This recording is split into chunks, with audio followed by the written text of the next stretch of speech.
Hola, buenos días a todos y a todas. Bueno, es una pasada que estéis todos aquí, casi no sé cuántas personas. Francisco, más o menos, ¿cuántas personas hay? 200. Bueno, pues muchísimas gracias a todos por venir a este acto tan importante para Fuentes y en especial para la familia de Antonio. Llevamos como unos 4 años, ¿no, Lore? Llevamos 4 años con conversaciones telefónicas. Lole la conocí por accidente en redes sociales, o no sé por dónde era, que compartíamos por gustos sobre el tema de los exiliados, deportados, y dio la coincidencia de que ella tenía un familiar, ¿no? Y que era Antonio. También hablando con ella, pues surge el nombre de Fuentes de Andalucía, y entonces fue una noticia súper emotiva, ¿no? Porque a mí Fuentes es como mi segunda tierra, y la verdad es que estaba deseando de que Antonio por fin tuviera su homenaje, ¿no? Hay que decir que hay personas familiares, Samuel, que hace años también intentó o sacó a la palestra de que su tío había que hacer un homenaje, y te das cuenta que para hablar de Antonio hay que trabajar un poquito, porque no es fácil su historia, no es fácil porque todos los deportados que estuvieron de la República, pues había gente que sabía escribir y leer y otros no. Creo que el caso de Antonio no era así, y él no envió cartas a la familia, con lo cual esa parte de la investigación, pues por parte de Antonio no la tenemos, y hemos tenido que rascar de archivos y bueno, intentar entender lo que ocurrió, ¿no? Quiero empezar el acto dando agradecimientos a Isabel Martínez y Jesús Rodríguez, que son 2 personas que trabajan en Madrid. El proyecto es Stolpersteine. Aquí tenéis la piedra de Antonio, la que se va a colocar después de este acto, que después de cuando terminemos marcharemos todos a la calle Ancha y colocaremos su piedra en honor a él, en el último domicilio donde él vivió. Tanto Isabel como Jesús me han ayudado bastante a hacer la solicitud de esta piedra. Esta piedra viene de un escultor, viene de Austria, creo recordar. Y bueno, y es una piedra que se ha puesto miles y miles en toda Europa, de todos los deportados y de todas las víctimas del nazismo. Hoy es 4 de mayo, mañana es 5, mañana es el día que se celebra, creo que es en España, sí, es en España, ¿verdad? Sí, es el día de liberación del campo de Mauthausen, de cuando llegan los aliados, los americanos, no sé si has visto las películas, que llegan allí y abren las puertas y se encuentra pues un montón de españoles republicanos que estaban, bueno, en los huesecitos. También agradecer a Clemente Martínez y Alban Sanz, 2 franceses que también nos han ayudado bastante telemáticamente. Clemente vive en La Rochelle, es un historiador, nació en México y está haciendo ahí su vida, y nos explicó bastantes temas relacionados con la deportación. Alban Sanz también es un francés, pero su abuelo era maño. Agradecer también la presencia y la colaboración de todos los sindicatos, del SAT, de la UGT, de comisiones obreras y de partidos políticos PSOE y NIVA. Agradecer también la organización del acto, la Junta de Gobierno, a la oposición, concejales, concejalas, en especial al concejal de Cultura y Memoria Histórica, Luis Conde, y al alcalde Francisco Martínez.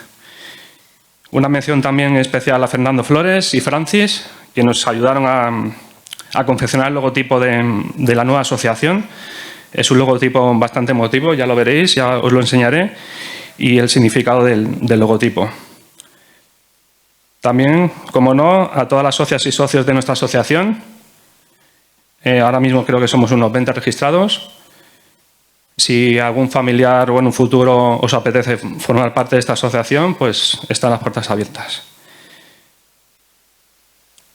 Una mención especial también al grupo de cosedoras, de unas señoras de una asociación de vecinos de un barrio de Barcelona llamado La Prosperidad, que nos ayudaron a confeccionar los trajes que mañana llevarán los chicos del instituto en la obra teatral de Antonio. Un recuerdo especial a los presidentes honoríficos que no están presentes por su edad, su avanzada edad, que es Pablo, Virtudes y Bernardino. Una mención especial también que he visto por aquí a José Moreno Romero, que fueron de los pioneros en hacer investigaciones locales y que su obra y su legado pues lo tenemos presente para el futuro de la asociación. Y para finalizar, un agradecimiento a toda la familia de Antonio Hidalgo Moreno, apodada Cachete, que estáis aquí muchos, y bueno, esperemos que os guste estas jornadas dedicadas a vuestro familiar. 5 minutos más para explicaros un poquito qué es la asociación. La Asociación Fontanera de Familiares de Víctimas del Franquismo. Somos una asociación de la que la mayor parte de los que formamos parte tenemos familiares represaliados, asesinados o deportados. Es una asociación que llevamos poquito tiempo, pero lo primero que hicimos cuando la conformamos fue pedir muestras de ADN. Las muestras de ADN sabéis que es el requisito primordial para hacer la investigación, para luego cuando se hacen exhumaciones de las fosas comunes y aparecen los huesos, pues se necesita esas pruebas de ADN para cotejarlas con las víctimas que se van encontrando para ver si finalmente es tu familiar o no es tu familiar. Esto lo hemos impulsado, contactamos con la Junta de Andalucía, con el departamento que se encarga de esto y ha sido máxima la colaboración.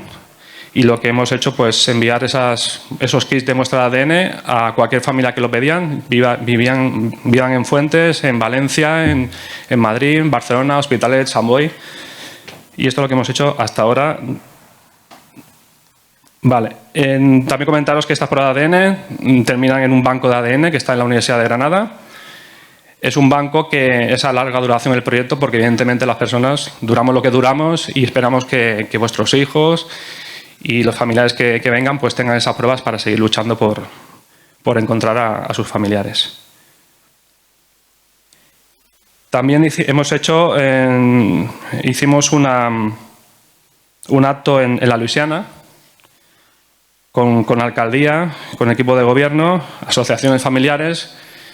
Fue nuestro primer encuentro familiar porque en Fuentes tenemos la mala suerte de que no hemos encontrado ningún cuerpo. Sí que tenemos huesos, los tenemos en el Panteón del Cementerio Nuevo, pero a día de hoy, según las investigaciones, no tenemos ninguna prueba fehaciente de que esos huesos pertenezcan a ningún familiar.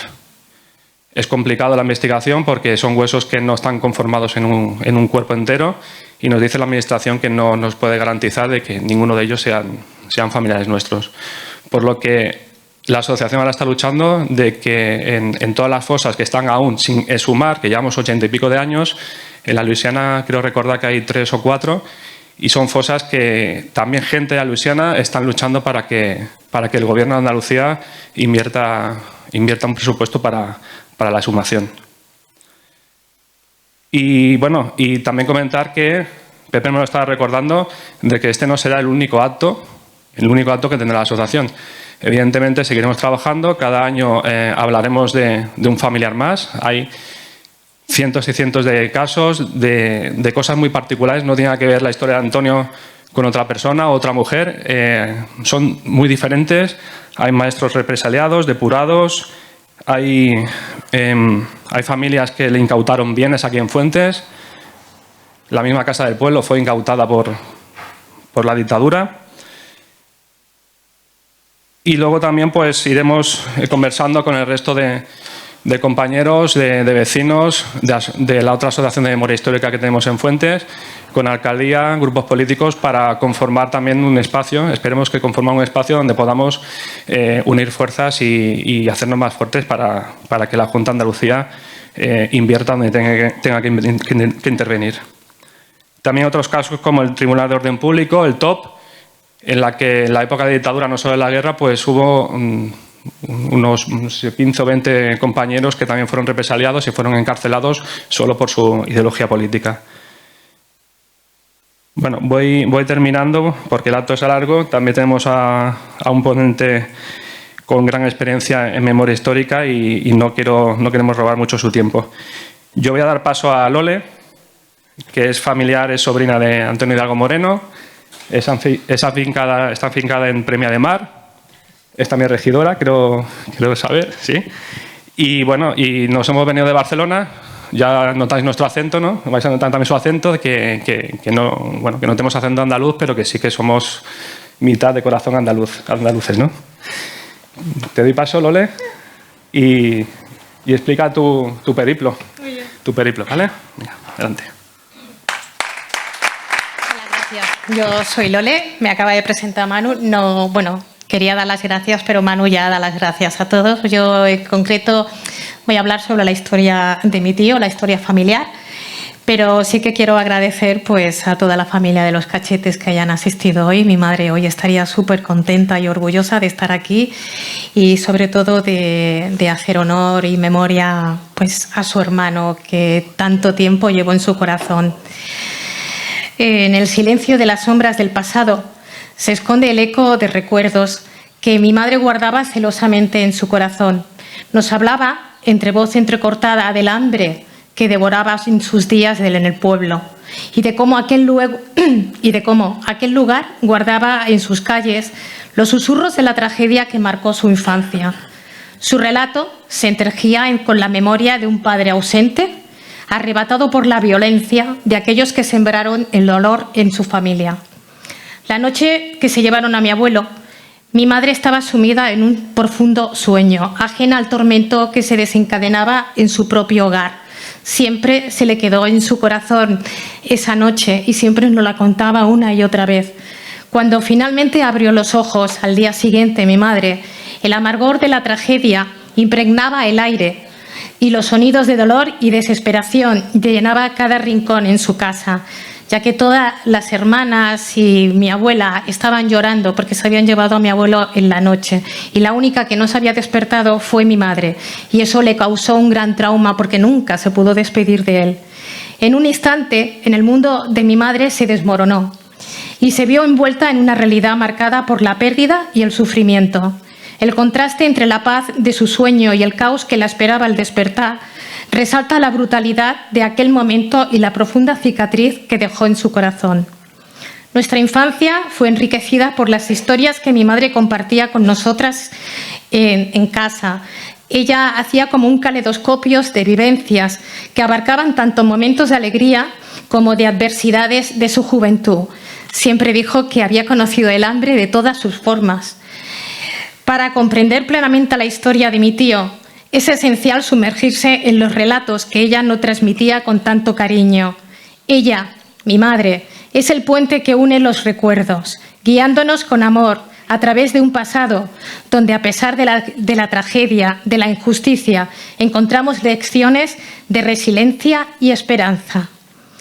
Recuerdo cómo mi madre buscaba entre los libros de historias, cada vez que buscaba fotos de su hermano, buscaba libros de historias de campo de Mauthausen, escudriñando cada página en busca de algún rostro de su hermano perdido. Y muchas veces decía, mira, creo que este es mi hermano. Yo siempre le decía a mis hermanos, mamá, no lo puedes reconocer, si es que el pobre... Pero ella decía que sí, y hoy en día, muchas veces cuando hablamos con Manu y me pasa fotos, porque coincidió con Francesc Boix, el fotógrafo de Mauthausen, coincidió en un momento en el campo, no hemos podido investigar si han coincidido también ellos dos, pero sabemos que hizo muchas fotos y muchas veces viendo y haciendo todo esto hasta donde hemos llegado hoy, me viene el recuerdo de que quizás sí, quizás mi madre reconoció a su hermano en alguna de las fotos. Y así, poco a poco, me vi obligada a enfrentarme en una historia que había sido sepultada bajo capas de dolor y silencio. Era un deber pendiente que le debía a mi madre y una promesa tácita de mantener viva la llama de su memoria. Comencé mi búsqueda en las entidades memorísticas, recorriendo los caminos de la memoria colectiva en busca de respuesta. La idea de sumergirme en la querella argentina cruzó mi mente. De hecho, hice indagaciones para intentar poner a mi tío como querellante. Y entre idas y venidas, mi camino se cruzó con el de Manu. Gracias a él, un compañero de viaje que compartía mi deseo de justicia y verdad. Debido a él, estamos hoy aquí. Le agradezco mucho porque he vuelto a venir al pueblo. Llevaba muchísimo y creo que solamente es la segunda vez que vengo en 56 años. Así que me alegro mucho y me alegro mucho de haber venido pues, para conmemorar a mi tío y para recordar a mi madre. Y todo se lo debo al compañero Manu. Los dos nos lanzamos a buscar información sobre mi tío. No era fácil. nos enfrentábamos a obstáculos con muchas determinaciones. Teníamos que decidir si este camino era correcto o si era aquel. Y volvíamos a empezar y seguíamos otra vez. Y con cada paso que dábamos, con cada descubrimiento que hacíamos, nos sentíamos más cerca de nuestro objetivo, que es esclarecer el pasado y buscar justicia para aquellas personas que ya no están. Pero mi búsqueda no se detuvo allí. Otro de mis grandes objetivos, un sueño compartido con el de mi madre, pero que nunca llegó a cumplirse, era visitar el campo donde mi tío sufrió inenarrables horrores. La primera vez que intentamos hacerlo, nos enfrentamos a las barreras de la infraestructura, pero no nos detuvieron. No pudimos ir al campo, fuimos a Austria, pero enviamos desde allí una placa conmemorativa que llevaba consigo el peso de nuestra memoria y el amor por aquellos que ya no están. Tiempo después, acompañado por mi hijo, que quiero que sea el que siga el tema de la memoria histórica, finalmente pude pisar aquel suelo marcado por el dolor y la desolación. Cada paso que dábamos resonaba el eco de las voces silenciadas y cada fotografía que contemplábamos era un testimonio mudo de vidas perdidas en aquel lugar. Ahora os invito a adentraros conmigo a través de estas fotografías en este viaje a través del tiempo, a través de las imágenes que capturaron momentos de dolor, de esperanza y de resiliencia. Son instantáneas que nos recuerdan que, aunque el pasado puede haber sido oscuro y doloroso, también encierra la promesa de un futuro marcado por la luz y la justicia. Cuando llegamos al campo y nos enfrentamos a las escaleras de la muerte, la realidad me golpeó como un puñetazo en el estómago. La guía nos cuenta que sobre esos 186 escalones empinados y el sufrimiento que cada uno de ellos encierra,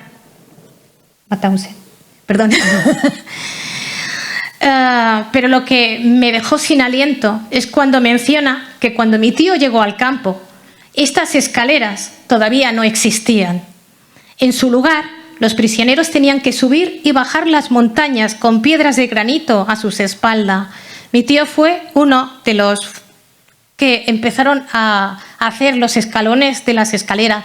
O sea, que si es inimaginable el terror y el horror de subir y bajar las escaleras con las piedras a tus espaldas, aún me fue más duro pensar de que no había ni tan siquiera escaleras cuando mi tío fue.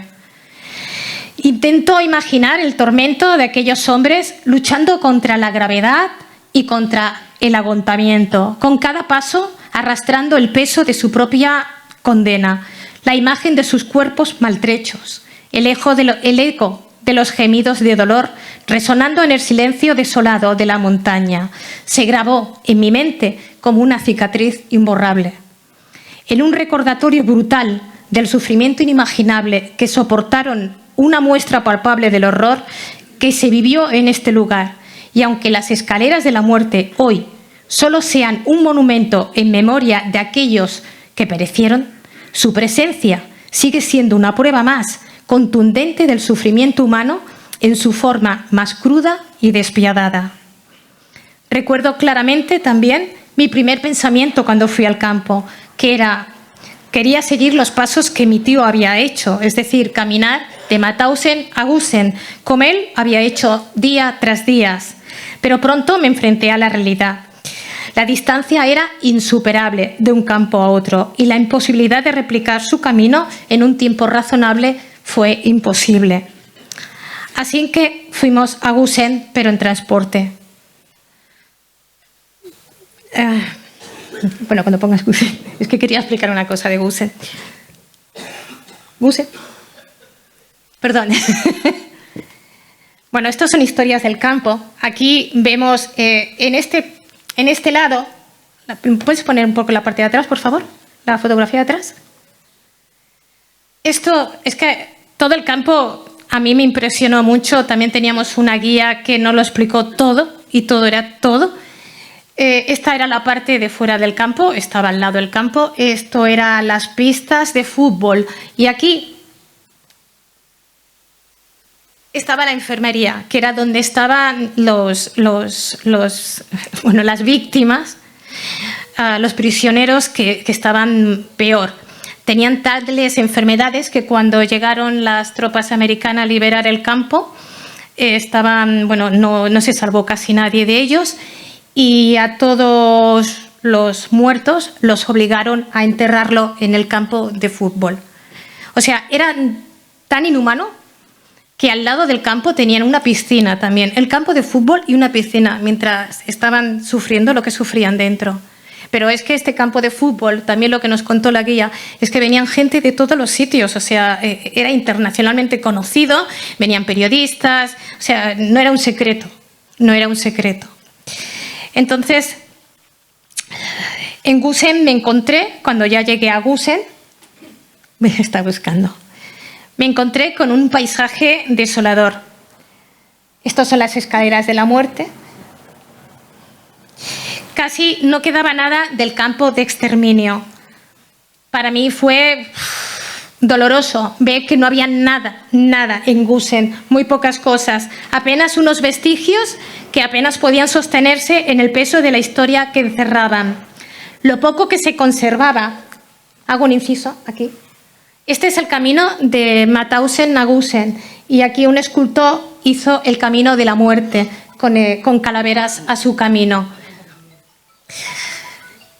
Lo poco que se conservaba se debía a la intervención de asociaciones memorísticas italianas que habían adquirido los terrenos donde antes se alzaban los hornos crematorios, porque si no todo hubiese estado destruido. El resto del lugar parecía haber sido borrado por completo, como si el mundo hubiera decidido dar la espalda a la memoria que sufrieron allí. Sin embargo, lo que más me sacudió, lo que más me dolió, fue la transformación de los lugares que una vez fueron testigos de inimaginables horrores. La entrada principal del campo. Aquí, algo que también me puso enferma. Esta es la entrada del campo, la antigua. ¿Me oís? Sí, sí. Vale. La entrada principal de entrada, la antigua, y esta es una casa propiedad, o sea, es la misma, pero la han hecho propiedad. Por aquí entraban los presos y salían cada día. Y esta es ahora propiedad privada. Esto era un prostíbulos que venían... gracias. Esto era un prostíbulos que venían... Desgraciadamente venían de todos los sitios, de las mujeres de todos los sitios del campo. En los prostíbulos le aseguraban de que si durante un año ejercían la prostitución, serían libres después. Nunca ocurrió, evidentemente. Estaban muy maltratadas porque eran mujeres esclavas, peores que las víctimas de trata, y se reconvirtió en prostíbulo en casa particular. Y así todas las cosas del campo. Y aquí es la casa del campo y esta es la parte donde los presos se reunían cada día para ser contados, tanto por la mañana como por la noche. Y esta misma casa era por donde salía. Ellos, los que tienen propiedad, nos contaba la guía de que están muy enfadados con las entidades memorísticas porque cada vez que llegan grupos les hacen la vida imposible, hacen fotografía, estas cosas que no les gustan, pero se tienen que aguantar por lo que están haciendo.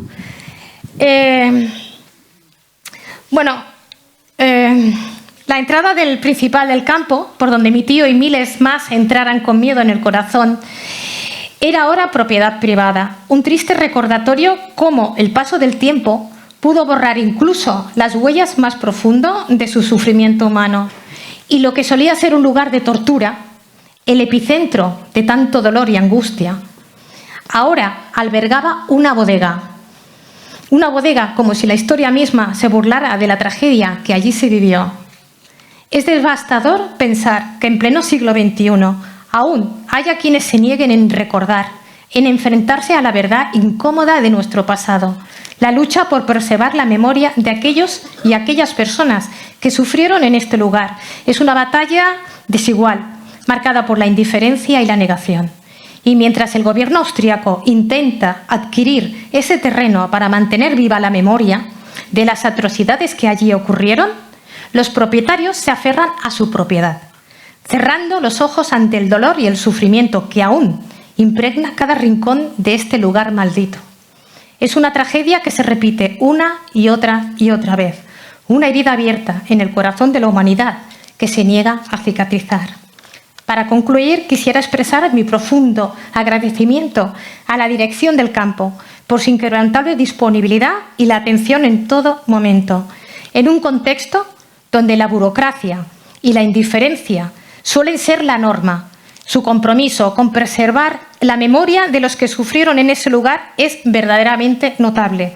Desde el momento en que supieron que éramos familia de familiares presos asesinados allí, nos brindaron un apoyo incondicional, asignándonos una guía personal que hablaba español. Quiero destacar también, especialmente, el papel de Teresa, nuestra guía, cuya dedicación y sensibilidad hacía nuestro interés en visitar Gusen y el castillo de Hadlin, donde mi tío fue gaseado. Fue realmente conmovedor. No solo nos proporcionó información histórica y contextos sobre los lugares que queríamos visitar, sino que también nos ofreció un vehículo y un equipo de apoyo para facilitar nuestra experiencia. Su generosidad y empatía hicieron que este viaje fuera mucho más significativo y enriquecedor de lo que podíamos haber imaginado. En un mundo donde la memoria histórica a menudo se desvanece ante la vorágine del tiempo, es reconfortante encontrar personas y organizaciones comprometidas con mantener viva la historia y honrar a aquellas personas que la protagonizaron, incluso en los rincones más oscuros y olvidados en nuestro pasado. Por todo esto, le estoy profundamente agradecida. Ahora, para finalizar, deseo compartir un gesto profundamente conmovedor que experimentamos durante nuestra visita al campo. Es un regalo conmovedor e histórico. Os presentaré un breve audio que captura el momento del silencio en honor al primer español que perdió la vida en este lugar de horror. Este minuto de reflexión nos recordó la importancia de honrar la memoria de todas las víctimas y nos brindó un momento de conexión profunda con el pasado. Permitidme compartir con vosotras y con vosotros este momento de silencio, un recordatorio solemne de las vidas que se perdieron y un tributo a su memoria. Muchas gracias.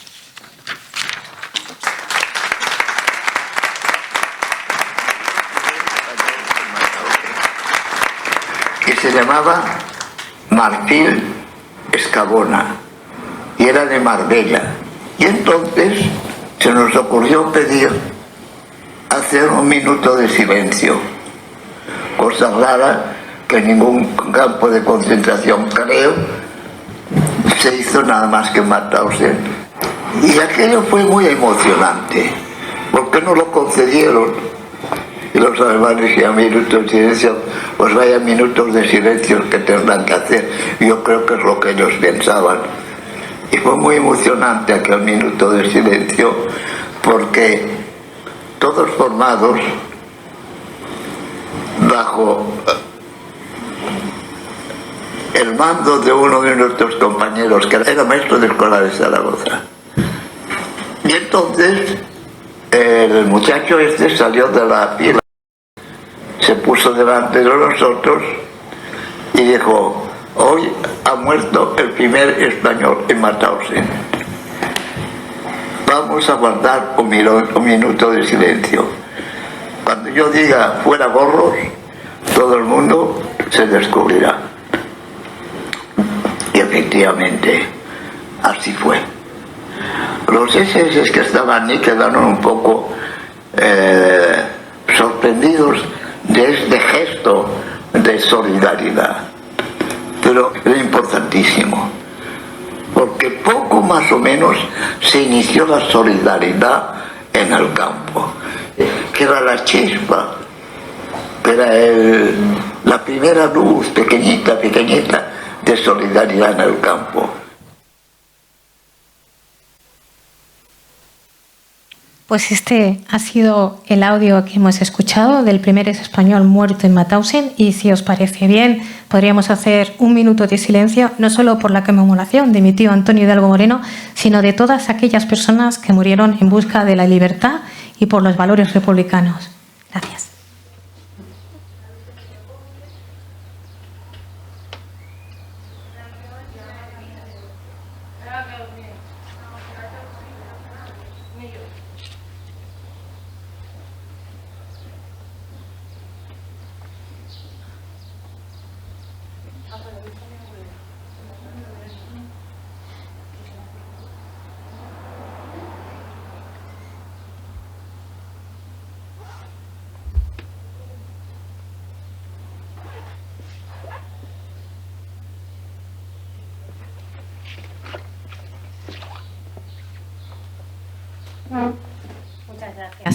Ahora a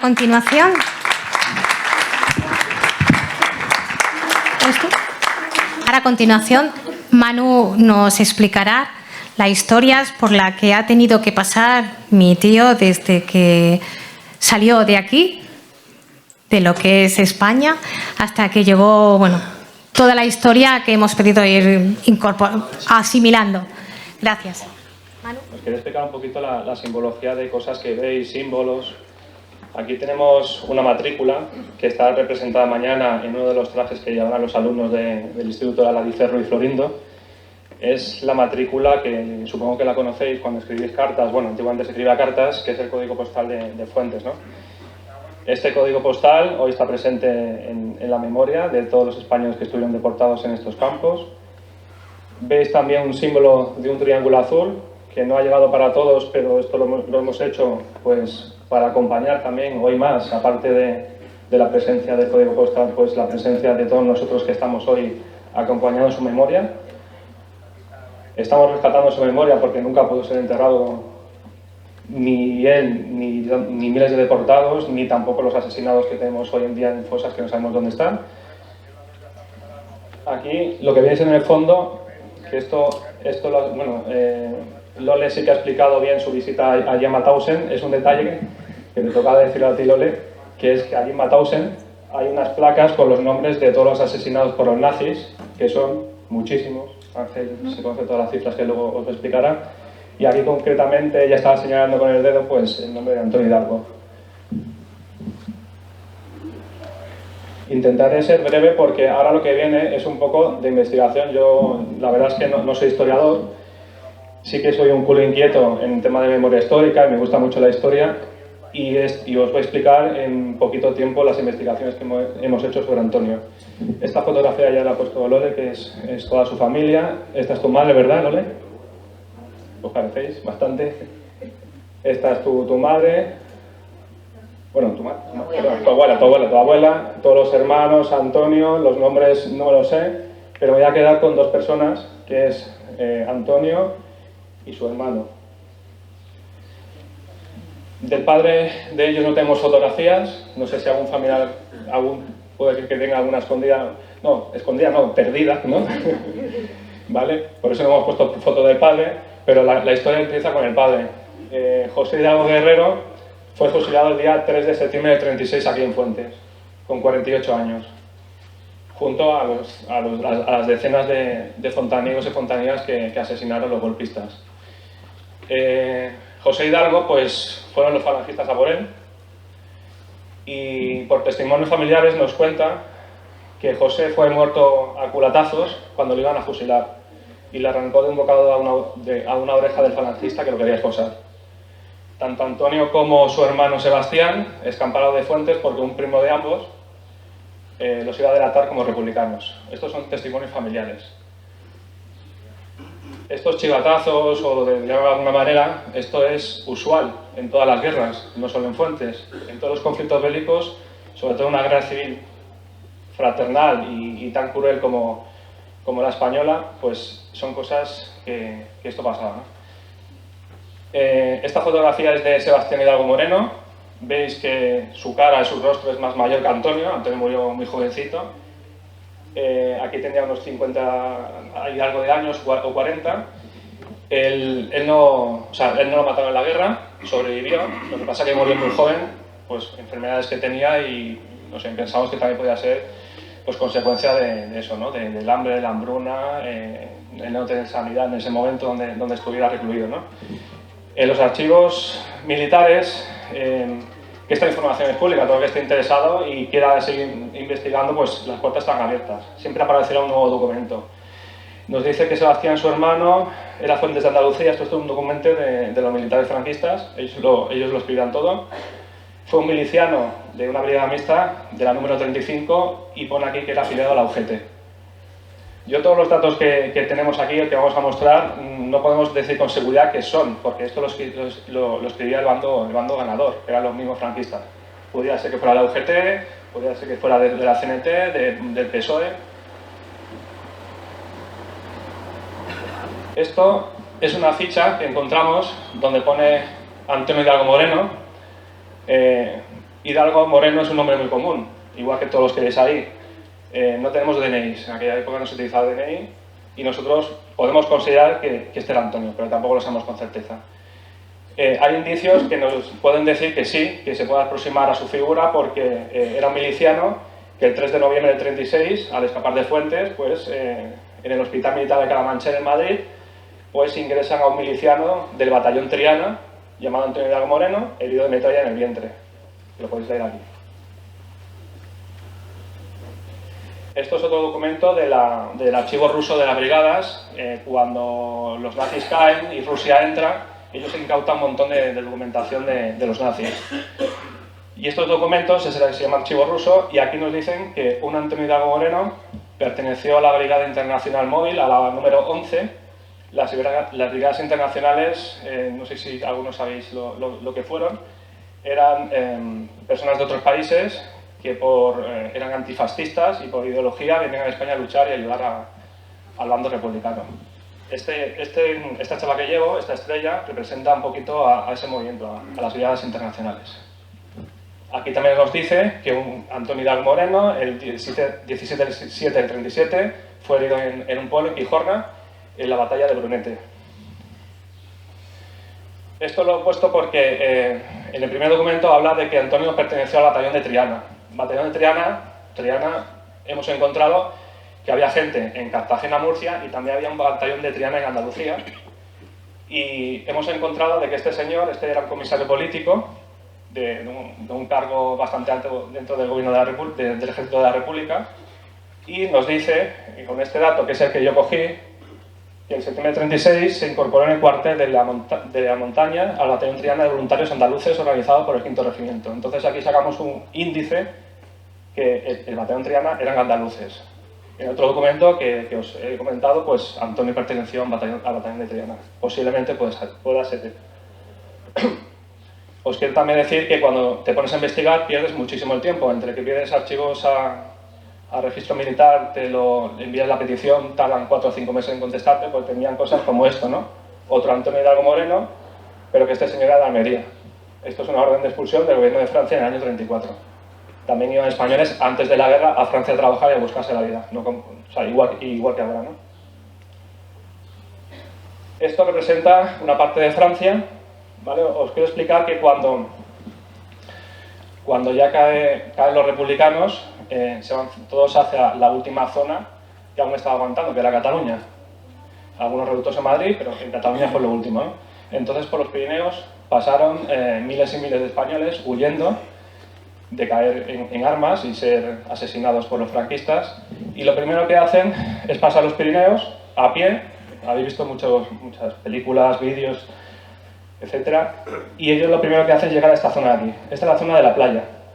Las autoridades francesas, cuando ven todo este movimiento migratorio, que lo podéis ver en las actuales guerras, en Ucrania, en Gaza, etcétera, etcétera, veis que viene un montón de gente descontrolada que le tienes que dar de comer, le tienes que dar un sitio, un techo para poderos cobijar, ¿no? Los franceses no hicieron previsión de esto y lo primero que hicieron fue meterlos en barracones en la misma playa, ¿vale? Ellos pasaron, pues dormían, hacían agujeros en la arena, intentaban taparse y dormir y pasar la noche ahí. Esto fue, pues bueno, en ese momento murieron muchas personas de hambre y de enfermedades. Aquí está representado más o menos todos los campos donde llegaban los españoles refugiados, ¿vale? Que son numerosos, y la mayoría que venían de Andalucía pasaban por Cataluña y pasaban a esta zona, ¿no? A Coyura, Sigüenza, Argelès, San Ciprián, Barcarès, Ande, y los que venían del País Vasco, pues iban por esta zona.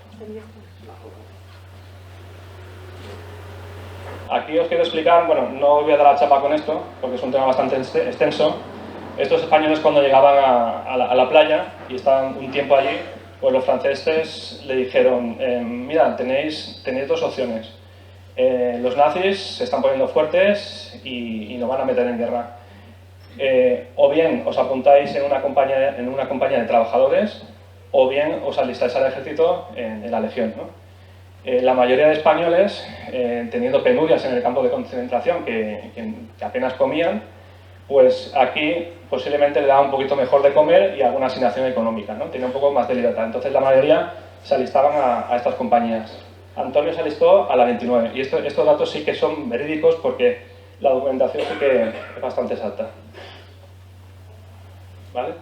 Os explicaré un poquito lo que significa esta compañía.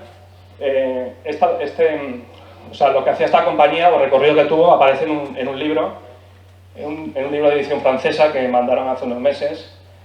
Es complicado de leer si no sabes francés, pero pude rescatar un poquito más o menos el recorrido que hizo esta compañía. Las compañías normalmente estaban conformadas de 200 personas, siempre estaban controladas por un cargo del ejército francés, pero también le daba una cierta libertad a todos ellos, ¿no? Concretamente la de Antonio, que está de la 29, pues hicieron este recorrido que veis aquí. Estuvo en el campamento de Mourmelon, luego se dirigieron hacia Zufal, a una granja, Lorquín, Moselle. Esto es la parte, digamos, la parte de arriba de Francia. Aquí podéis ver el sello de las CTEs, la mayoría tienen esta conformación, ¿vale? Aquí pone Compañía de Trabajadores en francés, la número 29, esa es la que pertenece a Antonio, y esta concretamente, pues, estuvo en esta región militar. Toda Francia se dividía en departamentos militares, hoy en día igual, ¿no? Igual se difiere un poco a esta época. Aquí está España, y fijaros que Antonio, viniendo aquí de los Pirineos, de la zona de Cataluña, termina aquí arriba del todo, ¿vale?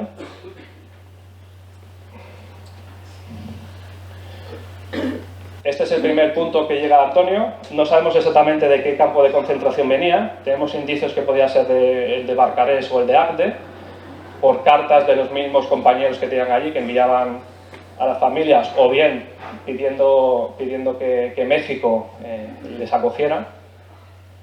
Y este es el punto, para que veáis que aquí está París y aquí está Mourmelon. Aquí es el primer punto donde estuvo trabajando Antonio. Los trabajos que realizaban no podemos saber con exactitud qué es lo que hacían, pero sí que estaban detrás de la primera línea de fuego. O sea, delante está la compañía francesa para luchar contra los nazis, y detrás justo ellos pues hacían pues, cualquier cosa relacionada con la guerra, ¿no? Desde una trinchera o de cuidado del armamento, etcétera, etcétera. Esta carta es muy importante, es una solicitud de exilio a México de un trabajador de la CT29 que seguramente sería compañero de Antonio, sabía leer y escribir, como veis bien, y él y otro compañero le piden al gobierno de México, a la embajada de México en Francia, pues que solicitud de exilio, ¿no? Aquí, concretamente, se ve la fecha 11 de mayo del 39, la dirección del campamento es en Mourmelon, en la compañía número 29. Como veis, no tenemos gran información de que Antonio hizo todo eso y estuvo en todos sitios, sino a partir de documentos sueltos y cartas de otros compañeros que estuvieron allí, pues podemos analizar del recorrido de Antonio. Esto es la lista oficial de prisioneros de guerra franceses del 21 de octubre del 40. Esto sí que ya vemos que es Antonio Hidalgo de Fuentes de Andalucía, segurísimo que es él. Y aquí, si miráis, de todos los que estaban, que eran en la lista oficial de presos, pues tenemos todos los datos, su fecha de nacimiento, de dónde venía de Fuentes, la compañía y la primera cárcel que la destinaron. Después de este periodo de la CTE, cuando ya los nazis invaden Francia en un momento, se los comen a los franceses por todo el armamento militar que llevaban y el poder que tenían. Francia queda conformada en este mapa, toda esta zona ocupada es de los nazis y a los franceses les deja este trocito. El gobierno de ellos ahora va a ser Vichy, el de París es el de toda la vida, pues ahora ellos tendrán a Vichy con este general. Pétain. Veis que el interés de los nazis era ser como el antiguo imperio romano, ¿no? Hacen el saludo fascista, este es el saludo de los romanos, quiere hacer un imperio, esto es cosa de los romanos, la esvástica es un símbolo romano, esta es la ideología de los nazis, ¿no? Veis que esta zona aquí también la ocuparon, que esto mañana en el documental que explicará el compañero Rafa Guerrero, os va a explicar todas las construcciones que hicieron aquí todos los presos españoles para los nazis, para atacar el Reino Unido y extenderse todavía más. Este es un recorrido resumido de Antonio. La primera cárcel que estuvo cuando lo detienen es en esta, por el número 140, en Belfort, Francia.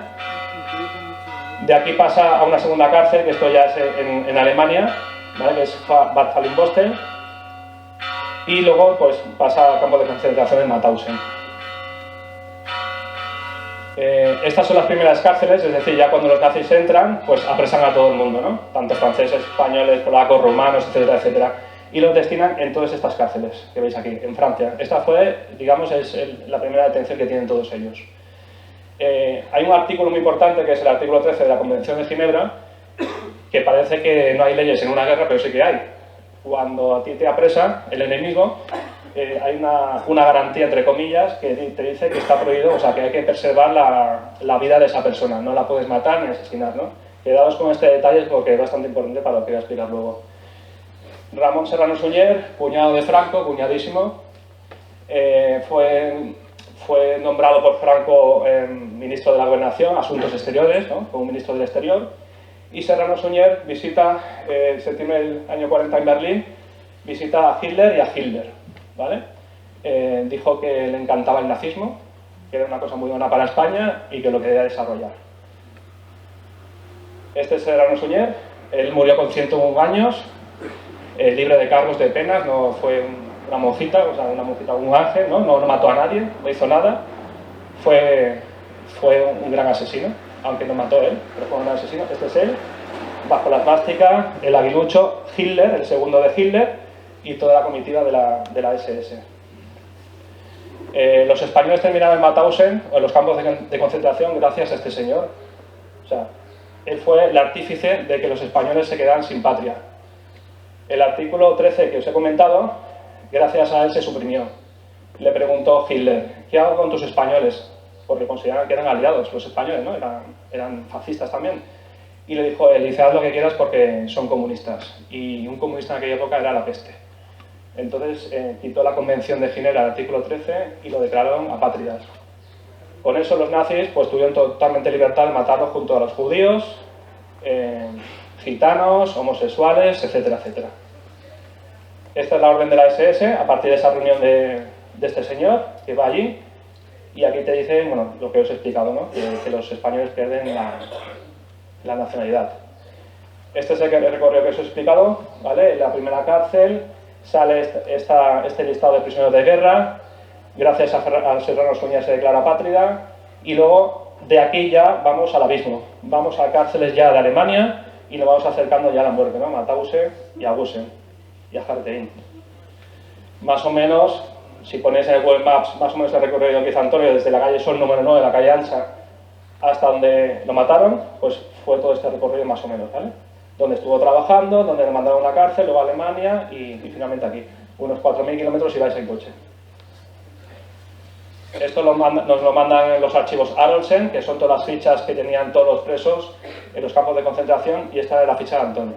Aquí veis que es real, ¿no? Que es él y Fuentes de Andalucía, con su número de matrícula Mauthausen. Él tuvo varias matrículas, en cada cárcel le ponían una matrícula y según el campo de concentración otra matrícula. ¿Vale? Estos son los originales. Y finalmente, pues, Antonio lo asesinan aquí. Esto es muy bonito, es un castillo. Aquí ya veis una chimenea, y ya sabéis el significado de lo que es. Y esta es la historia del castillo de Hartheim. En el 1898 eso era un hogar para niños discapacitados físicos y psíquicos. En el 39 se convirtió en un centro de eutanasia, pero no la eutanasia como la conocemos hoy en día, que es una forma voluntaria de querer morir, porque tú quieres, ¿no? Pero aquí era un programa, el Action T4, que hay un pequeño vídeo, pero no me da tiempo ponerlo porque tiene que entrar el compañero. Y aquí hablan toda su ideología. Su ideología era masacrar a toda persona discapacitada, física o psíquica, tanto alemanes o de otros países. Cogen esa política y los primeros presos que llegan a Mauthausen son asesinados también aquí, porque aún, como ha dicho Lola, ha explicado bien, las carreras estaban sin hacer, las cámaras de gas en los campos de concentración aún se estaban haciendo, y Antonio fue de los primeros que mataron, ¿no?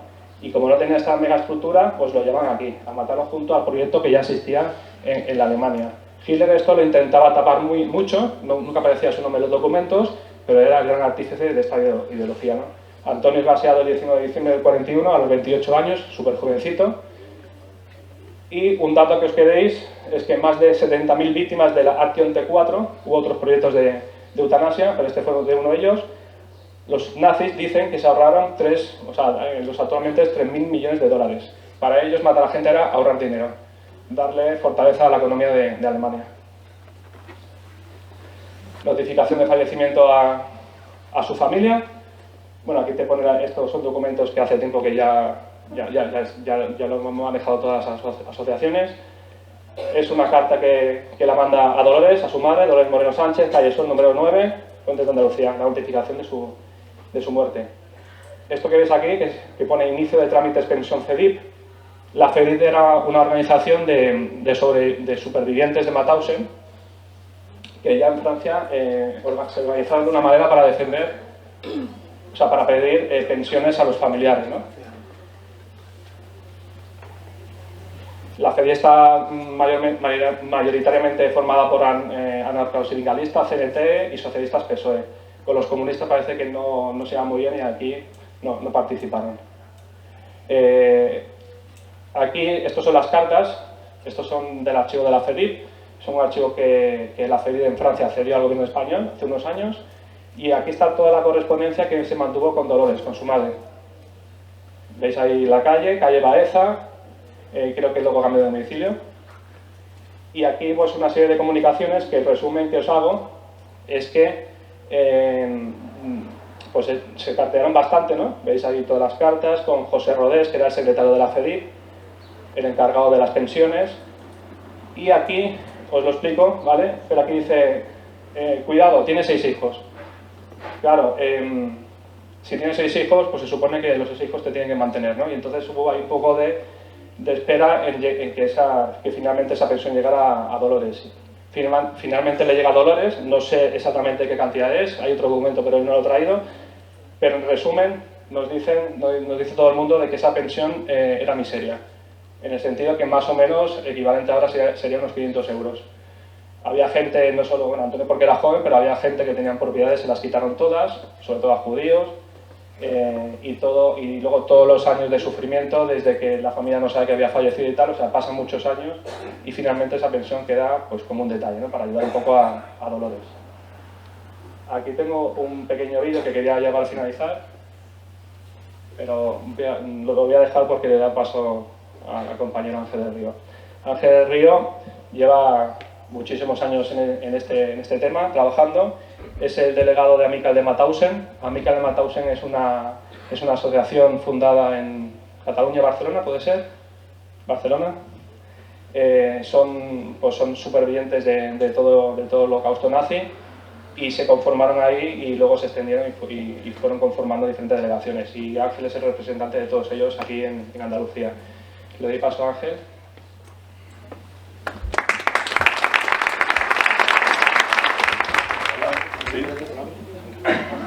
Hola, buenas tardes. Voy a ir muy rápido. Primero, mi agradecimiento al Ayuntamiento y a la Asociación por haberme invitado. Para mí siempre es un enorme gustazo venir a este pueblo del que tengo mucho cariño por 2 cosas. Una, porque yo siendo muy jovencito vi la película Tierra de Rastrojos, que me dejó enamorado de esa película, y después me hice amigo de su director, Antonio Gonzalo, y me contó las vicisitudes que se rodó aquí, que participaron la gente de Fuentes. Y otra cosa, cuando estudiaba antropología, leía muchos textos de David Gilmour, que fue un antropólogo americano que también estuvo aquí, que hizo estudios sobre el carnaval, que tengo muchísimas ganas algunos años de venir a esta fiesta de carnaval, ¿no? Para mí siempre pues es una ilusión estar aquí en Fuentes. Voy a ir muy rápido porque, entre otras cosas, Manu ya ha hablado un poco de cuál ha sido el recorrido de los deportados, pero quisiera hacer un contexto, ¿no?, de lo que ha sido este drama de la deportación y el sufrimiento de tantísimas personas. Y lo voy a hacer desde las investigaciones que yo he hecho sobre andaluces deportados a los campos nazis. Antonio, el personaje que hoy rendimos homenaje, representa muy bien el perfil social de esa deportación andaluza que afectó a 1.500 personas, porque era un hombre del campo, porque era un jornalero del campo, que era el perfil mayoritario de esos 1.500 andaluces que padecieron la deportación. La mayoría, aunque hubo de todo los oficios, incluso hubo algunas personas que eran de nivel económico elevado, médicos y tal, pero mayoritariamente el perfil de socioeconómico eran gente del campo y jornaleros en tierra.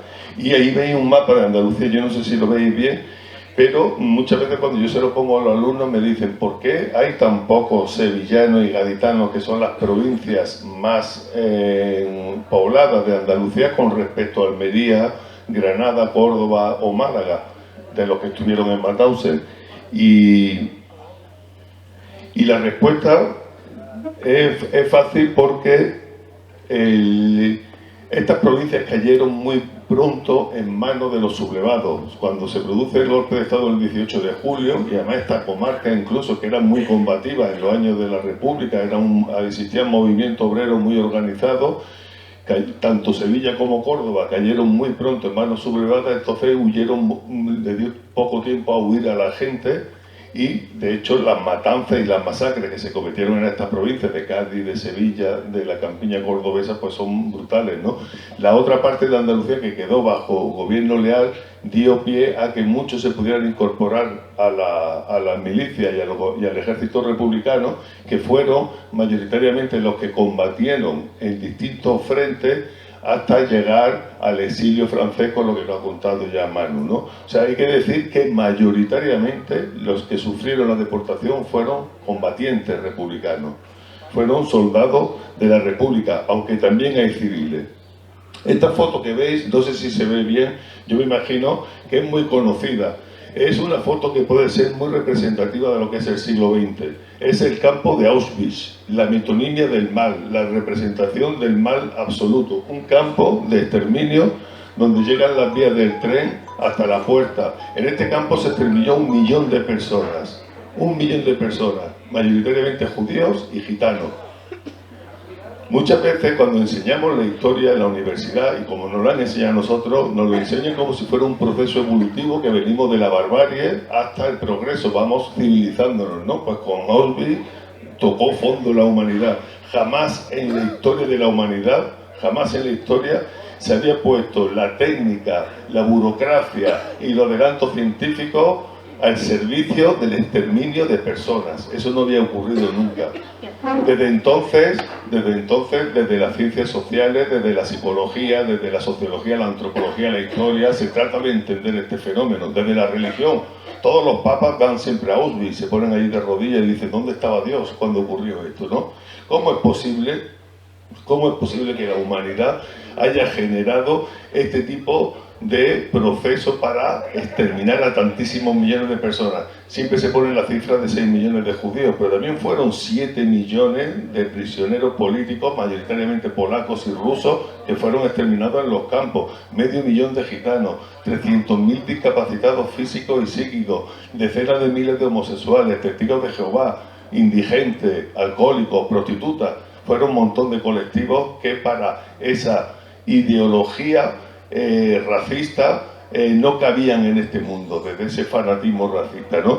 Y una cosa que yo siempre le digo a los alumnos, es que muchas veces pensamos que este proyecto fue posible porque hubo un loco, un tirano, que todo el mundo, y está bien que Hitler tenga esa consideración social como uno de los peores tiranos que ha existido en la historia. Todo eso fue posible porque existía un tirano que se rodeó de un séquito de psicópatas que hicieron este tipo de daño. Y eso no es así. Eso fue posible porque hubo una buena parte del pueblo alemán que amparó ese proyecto. Y ese pueblo alemán no estaban locos todos, no era una sociedad enferma. Lo digo porque muchas veces pensamos que aquello fue posible porque era una anomalía histórica. Y no estamos vacunados de que esto vuelva a ocurrir.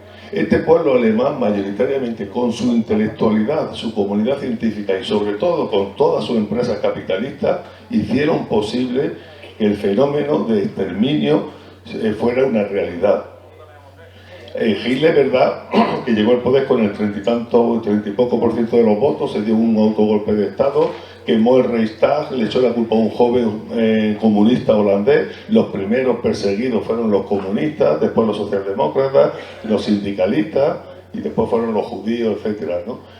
Pero no es una anomalía, estamos hablando de una sociedad vista desde ojos europeos etnocéntricos, que no son salvajes de África o de Asia. Estamos hablando de una sociedad culta, la alemana, la población la mitad protestante, la otra mitad católica, y que no eran una anomalía en ese sentido. Lo digo porque muchas veces se dice eso para pensar que aquello no fue posible. Y hoy este tipo de proyectos pueden salir de sociedades que aparentemente son normales. Hay una pensadora judeo-alemana que pudo escapar de los nazis, que es Hannah Arendt, que habla del concepto banalidad del mal, que significa que esto es posible cuando la gente hace cosas, burocráticamente hace cosas, sin pensar, sin plantearse que eso hace daño a otras personas. Y eso fue lo que ocurrió. Porque imaginaros, para matar a tantos millones de personas, la burocracia tiene que estar perfectamente engrasada. Todos los trenes tienen que funcionar, tiene que haber muchísima gente que esté cada uno en su puesto haciendo posible ese plan de exterminio. Dice un filósofo español, Reyes Mate, que es uno de los grandes especialistas de holocausto a nivel internacional, que España es de los países europeos donde menor cultura del holocausto existe y que todo lo que sabemos y pensamos viene determinado principalmente por la ficción cinematográfica. Y es una realidad. Yo todos los años hago pequeñas encuestas y pequeños debates en mis clases y los alumnos saben muy poco del holocausto. En el resto de Europa se estudia la enseñanza media, pero lo que no saben nada es de que hubo españoles en los campos de concentración nazi. Eso se quedan impresionados, ¿no? Y lo digo porque la ficción cinematográfica, yo lo he hablado con supervivientes, ellos no se reconocen en estas películas. Son películas buenas, muchas veces tú las ves y empatizas con la víctima, empatizas con las víctimas que salen ahí. Pero los que son los verdugos de estas películas suelen ser personajes muy grotescos. De hecho, el alemán no suena muy mal, ¿no? Hablan, parece que a voces, que escupiendo y tal, ¿no? Como si fuera un idioma tan horrible, ¿no? Y eso también nos induce al error, porque nos hace ver que eso era una anomalía. Las sociedades no son así de malos y tan violentos y tan agresivos. Es que el nazismo surgió de una sociedad aparentemente normal, que era gente que le gustaba la poesía, le gustaba Beethoven, Mozart, que no son monstruos, ¿no? Entonces eso es importante resaltarlo, ¿no? Fijaros que cuando les pregunto a los chavales qué participación tuvo España en la Segunda Guerra Mundial, ellos dicen que ninguna. Ya ni siquiera, que los que somos más mayores sí lo sabemos, la División Azul, ¿no? Yo cuando era pequeño existían colegios que se llamaban División Azul, ese cuerpo de voluntarios, entre comillas, de personas que fueron a combatir con el ejército alemán al frente ruso. Eso ya ni siquiera los jóvenes conocen, pero lo que no conoce nadie es que, por ejemplo, los que liberaron París el 24 de agosto de 1945 fue la 9, una compañía que estaba compuesta exclusivamente por republicanos españoles. Y de hecho las tanquetas llevaban los nombres de las batallas de España: Guadalajara, Ay Carmela, Belchite, España Cañí, llevaban nombres de España, ¿no? Fijaros que a los franceses esto no les ha gustado nunca recordarlo y tal, ¿no? Se han callado porque es una humillación que digan, joder, que hayan sido republicanos españoles los que liberen París. Por fortuna, la alcaldesa de París ahora es de origen andaluz, Ana Hidalgo, de Cádiz. Ella sí ha puesto una placa y ahora cada 24 de agosto se hace un reconocimiento a todos esos republicanos. Mis alumnos se quedan ya totalmente alucinados cuando le pongo esta foto. Antes hemos visto la foto de Auschwitz, que es el primer campo de exterminio que se libera. Las tropas soviéticas llegan a Polonia y el 27 de enero Naciones Unidas ha declarado ese día como Día de Memoria del Holocausto y de Prevención de los Genocidios. Es una fiesta internacional. El último campo nazi que se libera es el de Mauthausen. Y cuando llegan las tropas norteamericanas, se encuentra con una pancarta de 15 metros que pone: los españoles antifascistas saludan a las fuerzas liberadoras. Entonces, claro, todo el mundo dice, ¿cómo puede estar escrito en español una pancarta en un campo que está en Austria? Si allí había muchos más judíos, había más rusos, había más polacos, había más italianos, había más franceses, había más yugoslavos. ¿Por qué está escrita en castellano? Y esas son cuestiones que es necesario que se sepan aquí, que en Europa se saben en algunos sitios y en algunos ámbitos académicos, sin embargo aquí son perfectamente desconocidos para la inmensa mayoría. Otra foto histórica es lo primero, esos actos de iconoclasta cuando vence, cuando se toma el campo de liberación, están derribando el escudo nazi de la portada de Mauthausen y hay una gente que está tirando de arriba y otros de abajo y otros de arriba.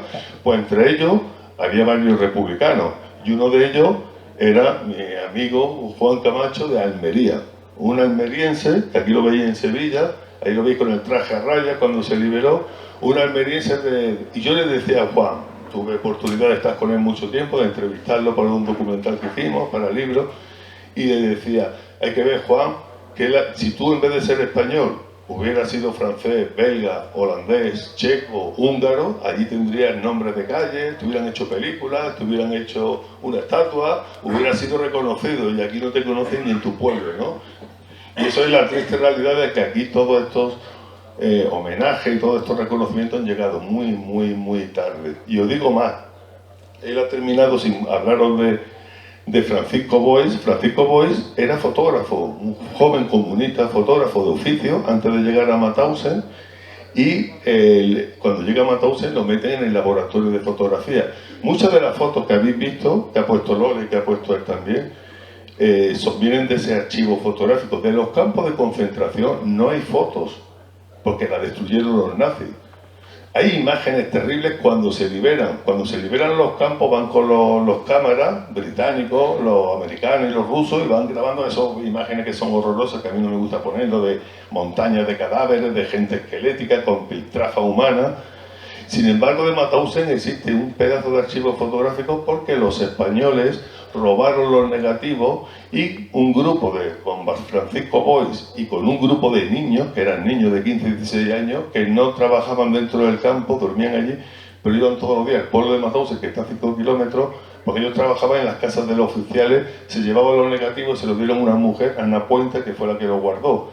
Eso que tiene hoy un enorme valor historiográfico, toda esa cantidad de imágenes de un campo en pleno funcionamiento, tuvieron en su momento valor jurídico, judicial, porque en los juicios de Nuremberg, que fueron los juicios que hubo inmediatamente después de la Segunda Guerra Mundial, donde se juzgaron a los grandes jerarcas nazis, el único español que testificó fue Francisco Boix, ahí lo veis, y sirvieron. Porque aquí veis, Albert Speer, que era el ministro de Industria de Alemania, él decía, en ese juicio dice que él no sabía lo que pasaba en los campos de concentración, que yo estaba en Berlín haciendo planos, haciendo tal, yo no sabía, y Albert Speer le dice, tú sí sabías porque tú estuviste.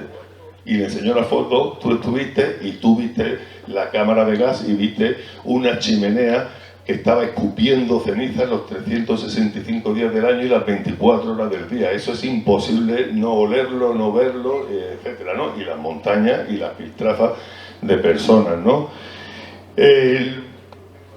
Voy rápido porque, bueno, aquí tenéis a los últimos supervivientes de Mauthausen con los que yo tuve la oportunidad de hacer amistad, que responden al perfil de Antonio. Todos ellos que son andaluces, de distintas provincias, pero todos ellos son de clases trabajadoras, de familias analfabetas que no pudieron acceder a la educación y que, como me decían algunos, de distintas ideologías. Pero me decía uno, Ángel, nosotros primero nos rebelamos contra la miseria degradante, que fue en el ambiente en el que nos nacimos, de hambre, donde teníamos que comer pidiendo de prestado. Eso es humillante. Dice, el ideal vino después, algunos fueron comunistas, otros anarquistas, otros socialistas, etc. Y ellos hicieron la guerra como voluntarios, se fueron a hacer la guerra y vieron todo ese proceso que ha contado él, ¿no? De los distintos frentes de batalla, llegar a Cataluña, el destierro, el exilio a Francia, los campos de concentración franceses, las compañías de trabajo, Mauthausen, los campos de exterminio, ver morir a tantos compañeros, porque los campos de Mauthausen no es un sitio donde tú vas a cumplir una condena, es un sitio ideado para degradar la condición humana hasta las cotas más inimaginables, donde todo es humillación, donde el hambre lo empieza a tener el primer día y los 4 años siguientes, los 5 años que ha estado allí, eso te acompaña continuamente, ¿no? Y son vidas que merecen la pena contarse, ¿no? Entonces yo en ello encontré un enorme sentido de la dignidad de todas estas personas que al final acabaron, porque cuando fueron liberadas no pudieron volver a su país. La mayoría de ellos quedaron en Francia, de hecho vivían en Francia, y yo le hice la entrevista en su casa, y por ejemplo, que era de un pueblo de Granada, se fue a Venezuela, aunque vino a morir a su pueblo, o Juan Camacho, que se fue a Uruguay. Pero muy importante que nosotros incorporamos en esta investigación a las mujeres, hablar con las mujeres, con las hijas, con las hermanas, te descubre cosas que jamás en una entrevista te lo dice el deportado. Por ejemplo, las mujeres de los deportados, cuando después hablábamos con ellos, te decían: mi marido nunca ha llegado a salir del campo de concentración. O te decían: mi marido regresa todas las noches al campo de concentración y tiene, ese trauma, esas vivencias traumáticas que han tenido, no se van. Son recuerdos que te están martilleando, porque en las vivencias, de hecho, te decían algunas: mi marido hay cosas que no puede contar, que no las puede contar, ¿no? Entonces, lógicamente, es una carga pesada que tienen, y es más, y algo que a mí me dolía muchísimo. Yo cuando les preguntaba a ellos cuál es el factor por el que usted habéis sobrevivido, porque de los españoles, que fueron 9.500 y 1.500 andaluces, 2/3 murieron, solo 1/3 sobrevivió. Todos los que habéis visto antes me decían: Ángel, el día de la liberación yo pesaba 35 kilos, 35 o 40 kilos, dice, si la liberación tarda 3 o 4 días más, yo no estaría aquí para contarlo. Tardaron casi un año en recuperarse, estuvieron en sanatorios y tal. De los liberados, muchos morían en los días posteriores, las semanas posteriores y los meses posteriores, que esos son datos que todavía no sabemos. Aparecen en los listados como liberados, pero sin embargo mueren por las secuelas físicas, de nutrición, y por las secuelas psíquicas también, que muchos acabaron suicidándose. Me decían, yo no sé cuál es, de hecho, cuando tú le hacías esa pregunta, había silencios que se te hacen eternos. Yo aguantaba en la entrevista esos silencios, a lo mejor son de 8 segundos, de 9 segundos, y ellos con la mirada en el suelo, lo veías en silencio, y se te hacen eternos, ¿no? Y te decían, porque el superviviente tiene un concepto de culpabilidad, tiene un sentimiento de culpabilidad que no se le va. Eso está introyectado por el nazismo, porque ellos piensan, si yo estoy vivo es porque fui egoísta en algún momento y robé un trozo de pan y no lo compartí con mi hermano. Ellos dicen, los buenos salían por la chimenea, convertido en ceniza. El que era generoso salía por la chimenea. Y eso incluso lo cuenta el Primo Levi, ¿no? En lo de si esto es un hombre, ¿no? Un hombre puede matar y no deja de ser hombre. Un hombre puede torturar y no deja de ser hombre. Pero un hombre deja de ser hombre cuando está esperando que se muera su hermano para quitarle el trozo de pan que lleva agarrado a la mano, ¿no? Ese tipo de degradación que los campos se ideaban para todo ello lo viven. Y estas personas te dicen, si yo sobreviví, fue porque tuve la ayuda de alguien, siempre. Y a lo mejor ese que me ayudó acabó muriendo. Ahí, bueno, yo no me voy a detener en esto, pero yo recuerdo con amargura cómo me contaba un deportado el sufrimiento que había de personas que llegaban fuertes. Dice, estos cuando pasaban 3 o 4, dice, era mejor ser flaquito, tú llegas flaquito y no pierdes tanto peso, pero si eres un tío corpulento y tal, dice que en 3, 4, 5 semanas te quedaba hecho un esqueleto. Y dice, ¿tú sabes la agonía de ver a un compañero tuyo? Porque tú tienes que coger las piedras, cargarlas y subir las escaleras, como contaba Lole. Decía, buscándose una guita para que le hiciera de correa, porque se le caía el pantalón y no tenía nada. Tú no puedes ir con la mano agarrada aquí y con la piedra aquí. Entonces, ver a personas llorando, desesperadas, un alambre, algo para atarme y no encontrar nada de eso. O sea, una guita era la señal de la supervivencia. Bueno, yo decía que entrevistar a las mujeres y a las hijas ha sido muy importante porque ves la otra cara de las víctimas del nazismo y sobre todo ves una cosa que ha sido muy perversa en este país, que es el desconocimiento profundo que tenían muchos familiares. Por ejemplo, esta mujer que veis aquí, que es de Cortegana, de un pueblo de la Sierra de Huelva, cuando nosotros teníamos el listado de la gente de Andalucía que sufrió los campos nazis. Ese listado lo tiene el gobierno de España desde los años 50, que se lo dio Francia. Yo entiendo que el franquismo no quisiera comunicarle nada, pero es que habían pasado ya 3 décadas de democracia. O sea, estas personas se merecían saber qué había sido de sus seres queridos. Entre otras cosas, hubieran tenido derecho a indemnizaciones del gobierno francés y alemán. Y son familias trabajadoras, pobres, le hubiera venido muy bien una indemnización. Bueno, cuando yo tengo ese listado, muchas veces en la investigación tú coges la guía de teléfono y dices, anda, aquí hay una mujer que tiene los mismos apellidos de Antonio amigo, Dolores amigo. Coge el teléfono, llama y le pregunta ¿usted es familiar de Antonio, amigo? Su respuesta es mi hermano. ¿Lo habéis encontrado? Te dice. O sea, te toca a ti, a un investigador, esto me ha pasado varias veces, decirle que su hermano ha muerto en un campo nazi. Esta mujer lloró la muerte de su hermano 60 años después. 60 años después, cuando tuvimos la conversación, yo fui a su casa una semana después a hacerle la entrevista, que es cuando hacemos la foto. Yo hablé con el hijo varias veces y le preguntaba, ¿cómo está tu madre? Dice, mi madre no come, está llorando la muerte de su hermano ahora. Y yo decía, hay que ver, igual me tenía que haber callado, igual es mejor no contarle nada, porque ahora una mujer con 92 años que tenía, igual, no sé, yo iba con el temor ese, ¿no? Y además dice, el hijo me dice, además quiere saber cómo eran los campos nazis. Eso es terrible, adentrarte en este mundo es de una terrible, ¿no? Es de una desazón brutal, ¿no? Y cuando llego a la casa de esta mujer, estaba esperando vestida de negro, me dio un pedazo de abrazo y me dice, gracias, porque prefiero morir sabiendo la verdad a vivir con la incertidumbre de qué fue de mi hermano. Y después te cuenta una historia que te quedas helado. Ella perdió a otro hermano suyo en la guerra, lo mataron en la guerra, y a su padre lo mataron en la guerra. Y su madre me contó, ella dice, mi madre fue una mujer vestida de negro toda la vida, yo no la vi reír nunca, y mi madre desde el septiembre del 36, que tomaron el pueblo de Cortegana los fascistas, hasta 1977 en que murió, no salió jamás de la casa. No salió nunca de la casa. Yo siempre recuerdo la casa de Bernarda Alba, que seguramente había esa mujer enclaustrada, guardando el luto y tal, por un luto de toda la vida. Y dice, mi madre murió con esta foto, ¿dónde estará mi Antonio? ¿Dónde estará mi Antonio? Con el hijo desaparecido. Porque la figura del desaparecido genera mucho desasosiego. Si tú no les dices la verdad, ellos piensan que puede estar vivo, que se fue a México, que se fue a Brasil, que se fue a Argentina, se fue a un país y que está haciendo mejor vida. Y necesitan la conformidad, aunque sea la de un investigador. Pero lo duro y lo doloroso es que el Estado, que tenía los nombres, ¿por qué no les comunica? Y acaban con ese desasosiego que muchas familias han tenido. Bueno, veis, terminando, me gustaría...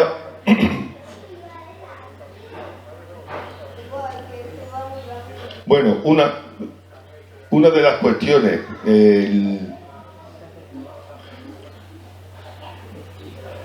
básicas que todas las entrevistas que yo hacía, que te decían los deportados, era implicar a Franco. O sea, ellos te decían, el responsable de nuestra deportación fue Franco, que como ha contado Manu, hubo conversaciones entre Ribbentrop y Serrano Suñer de qué hacemos con los españoles y fueron enviados a un campo de no retorno, a un campo de exterminio. Entonces ellos te lo decían claro como diciendo, no solamente es Gil el responsable de la muerte, sino el propio Franco, ¿no? Y quiero terminar con un testimonio.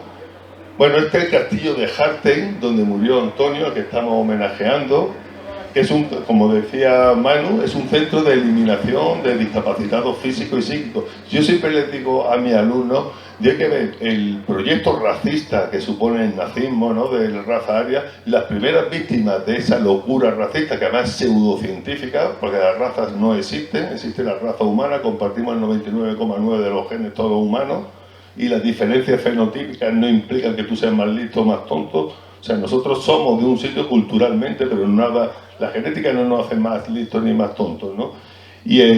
Pero las primeras víctimas del nazismo fue la parte más débil de su propio pueblo.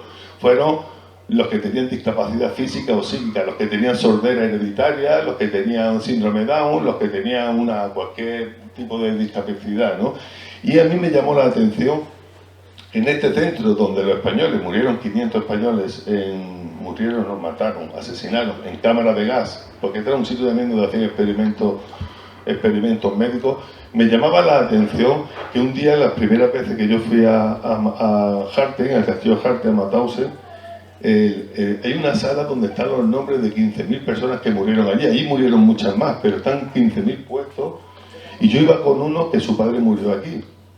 Y me decía, oye, esto no está puesto ni por orden alfabético, ni por nombre de nacionalidad, ni por orden de fecha de muerto. Digo, ¿cómo encuentro yo aquí a mi padre? Y digo, hostia, qué raro, qué criterio. Usted tiene que obedecer a algún criterio, ¿no? ¿Por qué te has puesto los nombres? Es muy difícil tú encontrar a tu ser querido ahí, ¿no? Y se lo preguntamos a la directora del centro, ¿no? Le preguntamos, oye, ¿cómo habéis puesto los nombres así? Es muy difícil encontrar uno. Dice, ¿lo hemos puesto acaso hecho así? Para que cuando tú busques el nombre de tu ser querido tengas que leer muchos nombres en muchos idiomas, de muchas edades, con distintos nombres, etcétera, ¿no? Una manera de dimensionar ese horror. Al final nos pusimos unos cuantos y tal y lo encontramos, ¿no? Bueno, voy a terminar poniendo un trozo porque me gustaría que escucharais las voces de... Bueno, quiero deciros que cuando se libera el campo de concentración, los deportados crean sus asociaciones y tal, y empiezan a escribir memorias. Y por ejemplo, Primo Levi, que escribió esto de su nombre, que es hoy día considerada como una de las joyas de la literatura concentracionaria, vendió 300 ejemplares solamente. La sociedad no quería saber nada de esto. Eso para los deportados fue una humillación. O sea, ellos tenían necesidad de contar porque ellos firmaron el juramento de los supervivientes por el cual iban a dedicar su vida a mantener viva la memoria de tantos millones de personas asesinadas por el fanatismo racista y fascista y por construir un mundo nuevo donde no quepa toda esa masacre, un mundo nuevo en paz, ¿no? Esa era la consigna que tenían, por lo que se organizaron y lucharon. Y fijaros que los nazis lo tenían muy claro. Un nazi le dijo a Primo Levi, antes de que fuera liberado, le decía: de cualquier manera que termine esta guerra, la guerra contra vosotros la hemos ganado. Ninguno de vosotros quedará para contarlo, pero si alguno lograra escapar, el mundo no lo creería. Aunque alguna prueba llegase a subsistir y aunque alguno de vosotros llegara a sobrevivir, la gente dirá que los hechos que contéis son demasiado monstruosos para ser creídos. Fijaros, eso le estaba diciendo, la guerra ya la tenéis perdida. Y sabéis, a mí cuando me preguntan los alumnos, oye Ángel, ¿qué es lo más duro que te han contado, buscando lo escabroso, ¿no? Los sensacionalistas? ¿Qué es lo más duro que te han contado los deportados? ¿Sabéis lo que le digo yo? Digo, a mí lo que más me ha dolido de cuando le he hecho la entrevista a los supervivientes es que me dicen, Ángel, te juro que te estoy contando la verdad. Todo lo que te estoy contando es lo que yo he vivido. Y yo le digo, por supuesto que yo no te creo, no hace falta que me lo digas, pero ellos te lo dicen porque para ellos es una humillación que pongan en duda su testimonio. Y existen mucho negacionismo, muchos grupos organizados que dicen que todo eso es mentira, grupos, por supuesto, neonazis, fascistas, que están camuflados en asociaciones y tal, que hacen de todo esto como poner una sombra de duda. Eso es una humillación tremenda para los deportados, el que pongas en cuestión su testimonio. Y termino.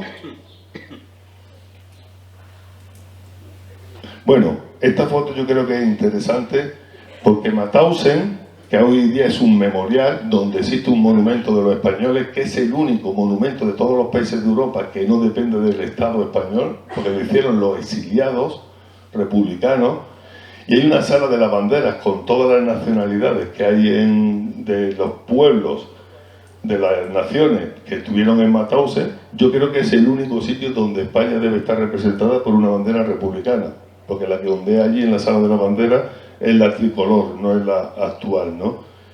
Bueno, y vamos a ver este vídeo y con esto terminamos. Es para que escuchéis las voces de algunos deportados de 2 minutos. Yo pasaba todos los días, desgraciadamente para mí, delante de esos pobres cadáveres que había allí, todos los días. Y luego venían los poloneses, lo cogían uno por los brazos y otro por los pies, ¡pam! ¡Ah! Y otros montados encima y apilándolo, una pila así y otra pila así. Echaban un polvo por encima para que no se pegaran. Yo no sé lo que sería aquello. Si tenías mucha sensibilidad, te podías morir por tanta sensibilidad que tenías. Pero te tenías que hacer fuerte, tenías que ser un poco duro. Si no, de ninguna manera podías salir de ese infierno. Estar ahí no lo he hecho voluntariamente, pero la guerra de España sí lo he hecho voluntariamente. ¿Comprendes? Ahí me han llevado por fuerza. Ahí me han pegado palos por fuerza. Ahí he sufrido por fuerza. ¿Comprendes? Y todos los días. Pero además de sufrir todo eso, no me he comido ni un grano de la granada que tengo aquí dentro. Seguimos siendo antifascistas. antifascista hasta la muerte.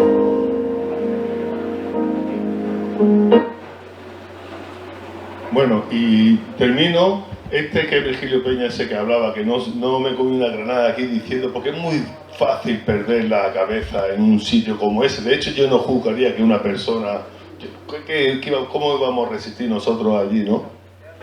Este hombre, una semana antes de morir con 102 años, vivía en Pau, cerca de Pau, en Francia, en el sur de Francia, le dieron la Legión de Honor, que es la máxima distinción que concede el gobierno francés, ¿no? Francia llegó tarde también los reconocimientos, pero se los dio, pero sin embargo España tiene una duda pendiente con ello, ¿no?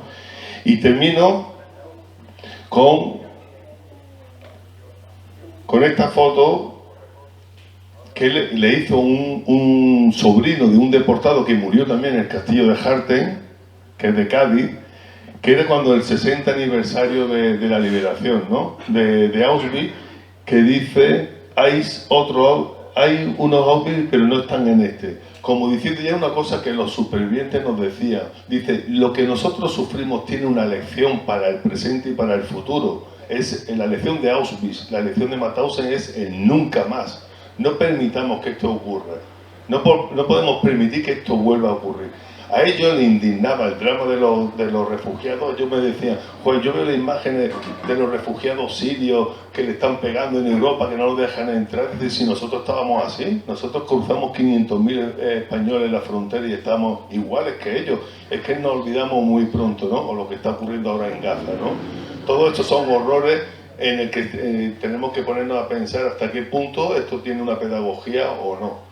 Y bueno, termino dando el enorme agradecimiento al pueblo de Fuente de Andalucía que se incorpore a ese mapa de municipios que cada vez está más extendido, en el que se reconozca la memoria, el sufrimiento y también la lucha y las aspiraciones que tuvieron todas estas personas que sufrieron el genocidio nazi. Muchas gracias.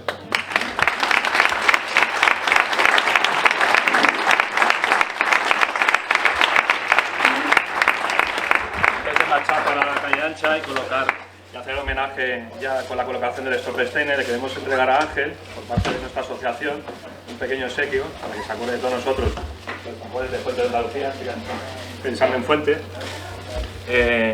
Lo ha hecho Pilar, nuestra compañera de la Junta de la asociación. Pilar.